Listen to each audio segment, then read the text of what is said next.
Hello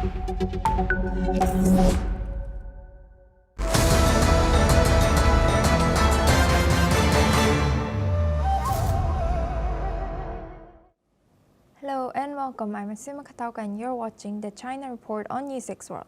Let's take a look at the top headlines of this hour.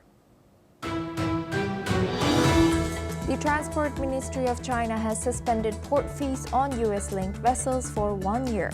Mirroring a similar move by Washington, the decision follows agreements reached between Presidents Donald Trump and President Xi Jinping during their South Korea summit last month. Japan has rebuked China's Consul General Xu Juan for extremely inappropriate remarks directed at Prime Minister Sanai Takaichi. After he posted a response to her comments on defending Taiwan, the diplomatic clash denounced by the U.S. ambassador and defended by Beijing has escalated tensions between these two neighboring countries. King Felipe has begun his trip to China today. This will be the first state visit to China by a Spanish monarch in 18 years, aiming to strengthen ties amid Spain's growing trade imbalance with Beijing. King Felipe is accompanied by top ministers and business leaders, as the trip includes meetings with Xi Jinping and Li Qiang. Taiwan has evacuated more than 3,000 people ahead of Typhoon Fung Wong's arrival, which is expected to strike near Kaohsiung tomorrow after killing 6 people in the Philippines. President Lai Ching-te has urged residents to avoid mountains and coastal areas as authorities warn of heavy rain and flooding in Hualien and Taitang. South Korea's Coast Guard has launched a massive search operation after a Chinese fishing vessel capsized 150 kilometers off of the west coast. With 9 crew members still missing out of 11 on board, 4 South Korean Coast Guard ships and 3 aircraft, including a rescue helicopter, has been deployed, while 2 crew members have been rescued so far.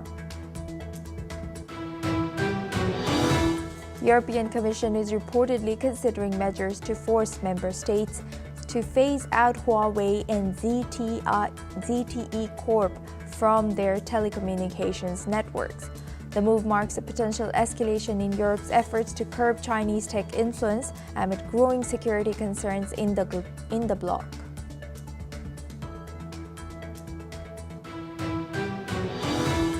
Japan's rice prices have surged to near record levels despite government's intervention, with inflation outpacing wage growth. As Farm Minister Norikazu Suzuki is floating rice coupons as relief, this comes as newly elected Prime Minister faces pressure to stabilize prices and protect food security. 8 people were killed after a car exploded near Delhi's historic Red Fort at 1852 local time, prompting a high-level investigation led by police and security agencies. Home Minister Amit Shah said authorities are exploring all possibilities, while Prime Minister Narendra Modi has expressed condolences and ordered a full review of the incident.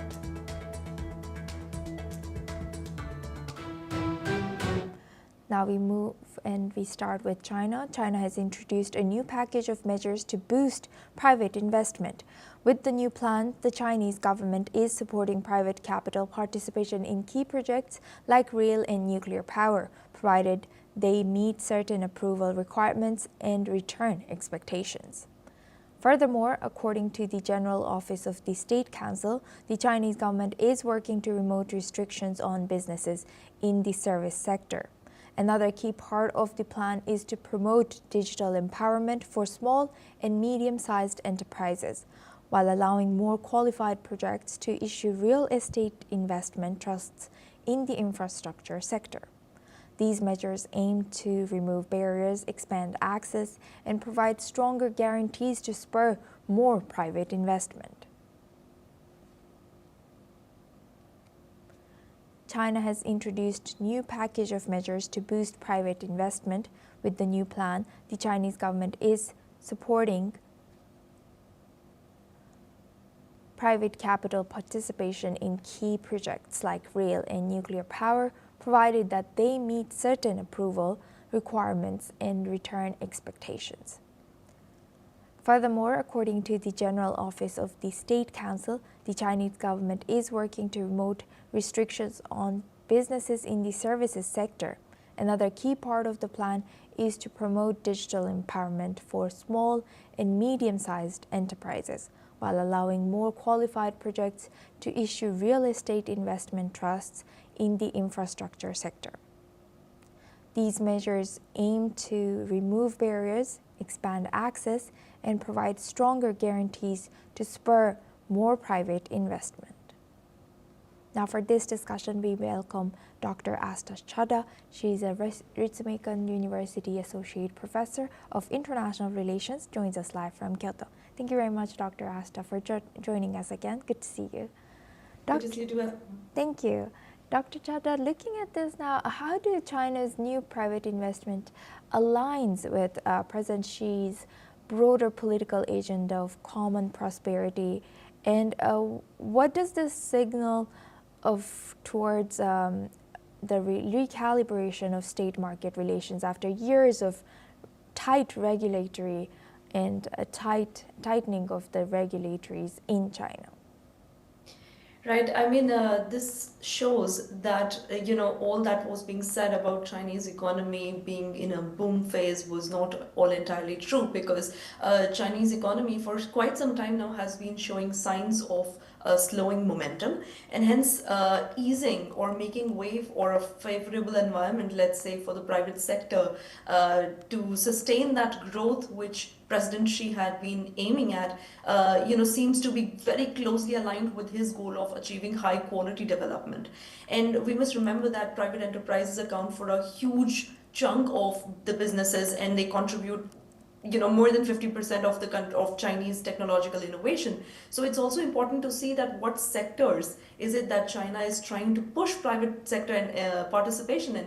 And we see that it is going to be, what they're pushing for is this idea that major national projects, specifically the ones related to commercial nuclear power, electric vehicles, robotics, pharmaceuticals, artificial intelligence, are the ones wherein, more private sector investment comes in, and more of the innovation comes in as well. And this is aimed primarily at boosting the Chinese economy, but also strengthening Chinese capabilities and marking a better space, or a huge or a grander space for China in the global economic supply chain.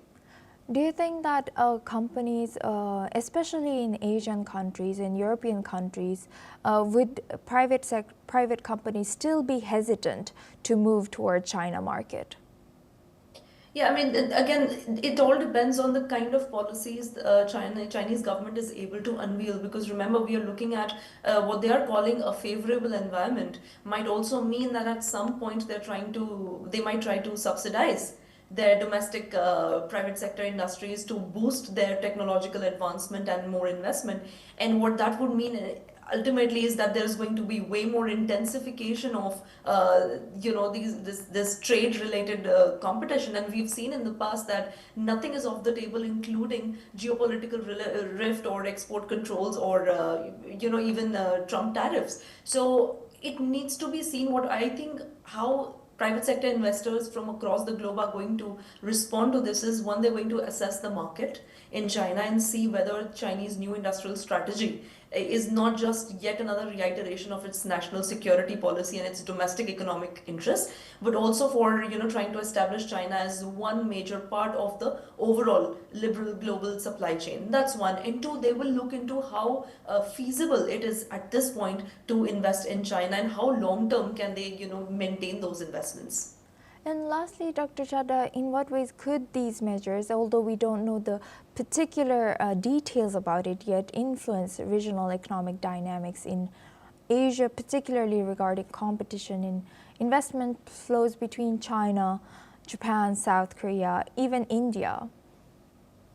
Yes, absolutely. I mean, these are, at least from what's visible so far, or what's been out there in public knowledge, if there are going to be any sort of economic and, technological subsidies or some sort of a government support to promote Chinese domestic companies or private sector into this wider, economical and technological domain, we see two clear possibilities. One could be that Chinese industrial strategy could be seen by countries like the US and US allied nations as a Chinese strategy to put some competitive pressure on the global supply chains, which is what I was referring to earlier when I said that this could lead to further tariffs. And we've seen things like export controls and tariffs are still remain on the table, and they tend to deepen geopolitical rift. As for the countries that have maintained a very strong dependence on China, it is a very structural dependency, and we are talking about countries like India there as well. And India depends on Chinese imports in very critical sectors like electronics, solar power, or pharmaceuticals. These could be reinforced as a result of these of China's policy to boost its own private sector investment in products or in manufacturing, and this could in some way probably increase that strategic dependency that India has maintained. So I think depending on what the kind of policies China unveils, we will see a lot of counter policies by other countries. Right. With that, I would like to thank Dr. Asta Chadha for joining us and sharing that insight. Thank you very much. Now we move on to India. In India, a high-intensity explosion has ripped through a slow-moving car at a traffic signal near New Delhi's Red Fort metro station, killing over 8 people and injuring at least 20 others. The blast took place in a Hyundai i20 car at 6:52 p.m. local time last night. A high alert has been issued in Delhi, capital city of India, and other major cities including Mumbai. The Delhi police has invoked Unlawful Activities Prevention Act sections after forensic evidence and intelligence inputs pointed to possible terror links, and now the blast is being probed as a terror attack. The blast came hours after Jammu and Kashmir police recovered nearly 3,000 kilograms of explosives from 2 residential buildings in Faridabad in Haryana and arrested Dr. Muzammil Shakir. According to reports and CCTV visuals, the person driving the explosive-laden car has been identified as Dr. Muhammad Omar. The car was allegedly purchased by Tariq, who is a resident of Pulwama in Jammu and Kashmir. He has now been arrested from Sambura area of Pulwama, and the investigators are now probing his role in the chain of car ownership that eventually led the vehicle to Umar. Intelligence sources say that Umar has planned and executed the bombing along with 2 others, and the attack bears the signature of a Fidayeen-style suicide attack. Meanwhile, Indian Home Minister Amit Shah is going to hold a high-level security meeting in Delhi over the blast.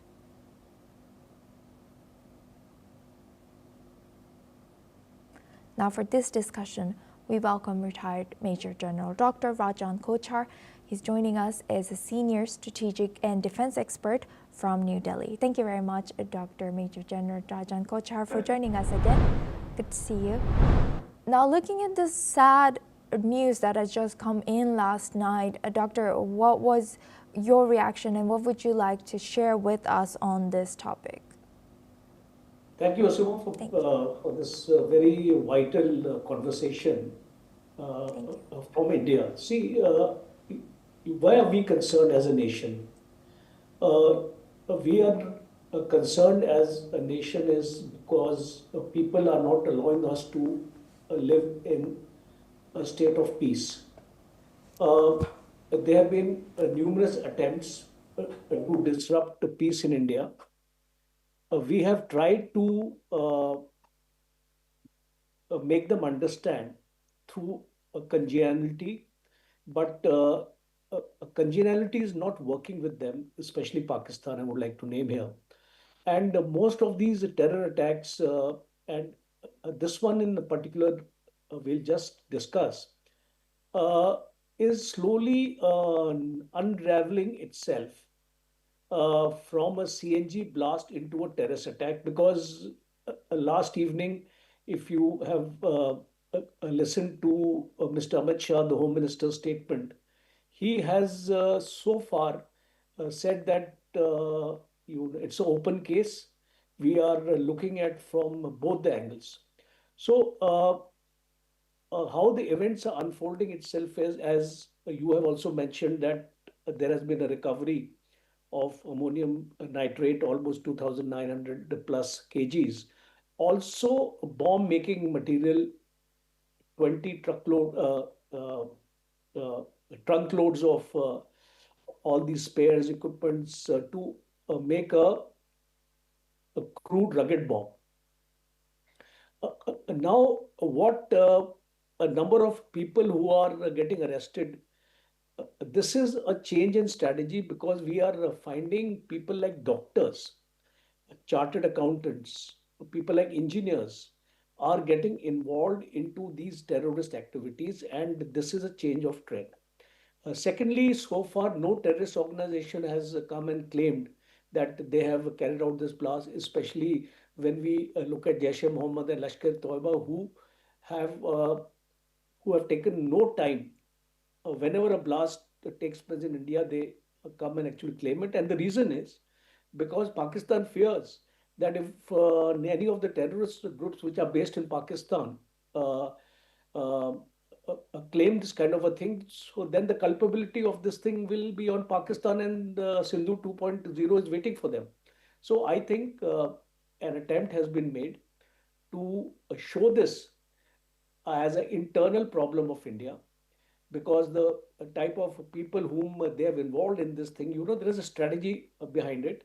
And also, I would like to state that it may have been orchestrated, or the masterminds maybe in Bangladesh as of now, because of two, three reasons I'm actually giving you here is that firstly is that in January 2025, the DGISI, along with a huge team of Pakistani officers, intelligence officers, visited Bangladesh. We have been hearing statements from General Munir that the next strike from India will be from Northeast. And it becomes easy for Pakistan to get away with it because Pakistan can say that this is not from our soil, it is from Bangladesh. So the chances of any retaliatory strike by India on Pakistan diminishes. So from that point, I am actually making this argument.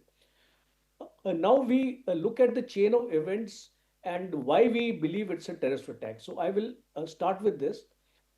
This vehicle, I-20 vehicle, was parked in the Red Fort parking lot for 2.5 hours prior to the blast. There was this Dr. Muhammad Omar who was sitting in this vehicle at the Red Fort parking for 2.5 hours. Question is, why was he sitting there inside the vehicle? Second is, this vehicle starts from the Red Fort parking lot at 6:52 p.m. in the evening, and it reaches a particular point where the blast is initiated, which is near the red light on the metro gate number 1 of the Red Fort.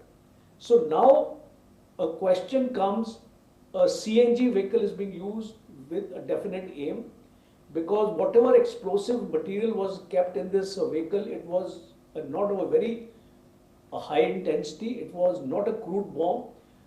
The aim was for the CNG to get exploded. And because CNG has a shock effect up to 10 to 15 meters, and it can also cause casualties, and we have seen the casualties have not been too many, because normally a bomb blast, if it is there, you will find large casualties, so about 8 to 10. So that implies that it was a low intensity blast. CNG you activated one, so that no culpability tomorrow can be placed on this. And if you look at the connections of Dr. Muhammad Omar, who was inside this vehicle, who has been killed, and a sketch of his has been made public now. He has linkages up to Pulwama. He is the one, all these doctors, Dr. Muhammad Omar, Dr. Shakil, and others who have been arrested, they all are doctors from the same place, Pulwama. So, one Tariq has been arrested, who is the owner of this vehicle from Pulwama. He has been arrested. So, these people who have been arrested now, on investigation, we will get to hear more details about the complicity of this entire terrorist attack. And one last point of mine is that ammonium nitrate, if it has been used, uh, certain forensic samples have been taken by the FSL team, which has actually visited the site yesterday, and disclosure of that chemical which has been used in the attack has so far not been given. So we will await that, and I know for sure ammonium nitrate, if it is mixed with fuel, it can carry out a detonation, it can carry out a blast effect, it has a shock wave effect, and it can also contribute to the type of casualties what we are seeing out of high pressure and burning. So Yes. piecing out all this information, arrest of Yes. Dr. Shakil, the arrest of Tariq, and Dr. Mohammed Omar's credential, the sale of this vehicle, 3 or 4 times this vehicle has been sold in the last few months. So that also is a cause of suspicion. So all these things, if we piece out as a common or as a defense analyst, I tend to start believing Yes. in theory which is relating to a terrorist strike. So Right. let us await the final statement of the Yes. government, because I think that should be more important. Our opinions are not that important. It Yes. is the government's version of the events with facts, because the government will come out with a press conference maybe today or tomorrow, and Yes. full facts will be presented, so as to convince each one of us that what has led to this Yes. unfortunate tragedy. Yes. With that, I would like to thank the very timely and much needed insight that was shared by retired Major General Dr. Rajan Kochar. Thank you very much for joining and sharing that insight. Now we move on to South Korea. According to reports, former President South Korea Yoon Suk-yeol has appeared before a special counsel team to face questioning over his alleged interference in a military investigation into the 2023 death of a young Marine. Reports say that Yoon, who is currently jailed, was brought to the special counsel's office in a prison van and entered through underground parking, an exception made for his safety at the request of his lawyers. The former president faces charges of abusing his power and aiding a criminal's flight. Investigators suspect that Yoon ordered the presidential office and defense ministry to reverse findings in the military probe to relieve a maritime commander of responsibility for the death of Corporal Chai Soo-kyun.